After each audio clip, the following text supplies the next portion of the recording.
Best Tank asks, any advice for working with cardboard boxes to make helmets and curved surfaces?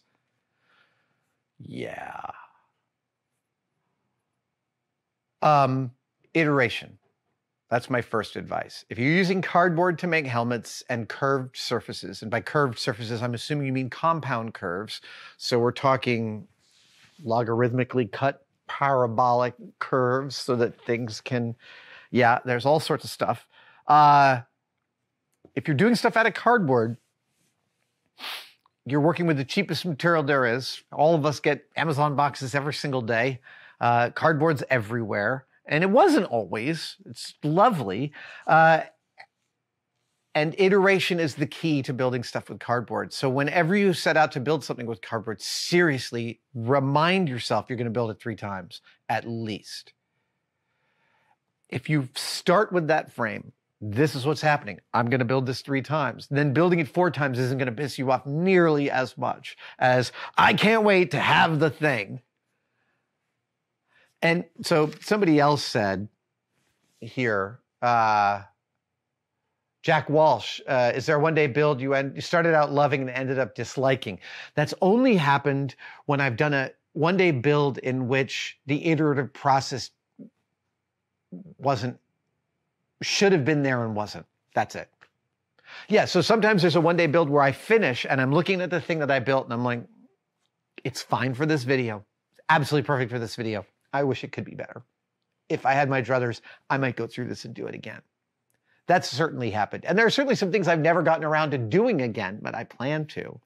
The other thing about working with cardboard boxes to make helmets and curved surfaces is there's a huge knowledge trust already out there in working with cardboard. A simple Google image search for cardboard armor will show you some amazing things.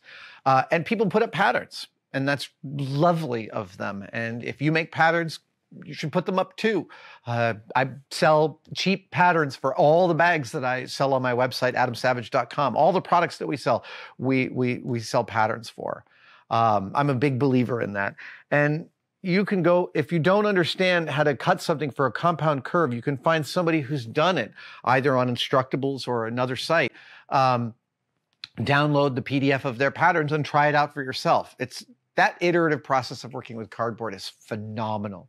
And again, because it's so cheap, the threshold to entry, the mental threshold to entry is just like so close to 0. I love it. Oh, Ryan Peck has an interesting question. How often does filming for the camera cause a one-day build to take longer than a day when you could have easily completed in a single day without filming it?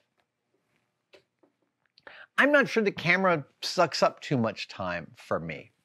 When I'm filming alone, it certainly doesn't. It's more like the mental space that it sucks up. When I'm filming here, yeah, it slows down you know, on Mythbusters, there was a lot more being slowed down because we had to just talk about every stage of everything all the time. And that was just because of the rules of the narratives that we were telling for television. It required a certain amount of framing for everything that I don't have to hold to here. So the fact is the camera does not slow me down here nearly as much as it does for making television. And that's partly because, you know, in YouTube, I get to put out content of any format I please. As on television, you are held to a slightly tighter standard for most television, in my current experiential record. Vicky Bly is wondering about all those cases I built for blasters before I built this Louis Vuitton imitation case, like my Blade Runner blaster or my Samaritan case blaster case. What happens to those, she wants to know. And why isn't the Ambin rifle included in the case? Neither is Chewie's bowcaster.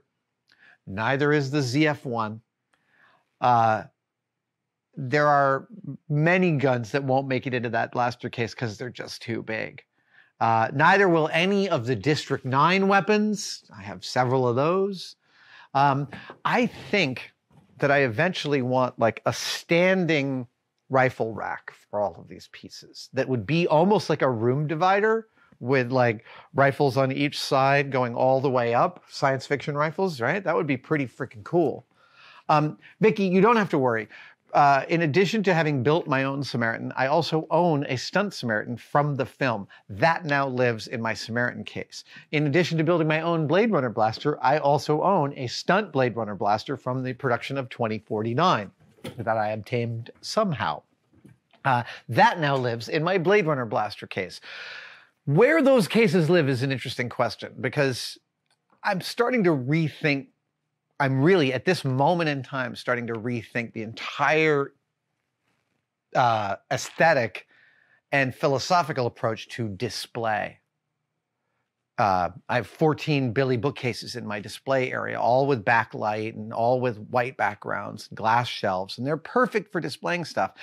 But the way I have displayed stuff up till now has been a sort of like, here's the detritus of all the things that I make and I'm interested in. They're all just in these shelves and you can look at them all. And I think I may move more towards a model of structured display, like my lightsaber case. Here are all the lightsabers. Here are all the space gloves. Here are all the alien props. Here are all the Quentin Tarantino, like really laying out the categories. Because right now the display, I've been confronting the fact that I am a high-functioning hoarder and have a problem letting go of stuff, and I'm trying to lighten the load. I'm trying to do that both personally, because it's gotten hard to move around in here. It's one of the reasons I got rid of the pool table, but I'm also doing that because when I die, someone's going to have to deal with all this crap, and it's going to be so much better if they can just get a list of it all and where it's going to go. That's my goal. My goal is everything here gets archived and supported to go to some place when I die. I hope that is 40 some odd years from now, but it could be any time. So it feels like incumbent on me to resort this stuff. Thank you so much for watching. If you'd like to support us even further, you can by becoming a tested member. Details are, of course, below, but it includes all sorts of perks, and we're building them all the time. You get advanced word and behind-the-scenes photos of some of our projects. Questions, you get to ask direct questions during my live streams, and we have some members-only videos, including the Adam real-time series of unbroken, unedited shots of me working here in the shop. They are weirdly meditative. Thank you guys so much. I'll see you on the next one.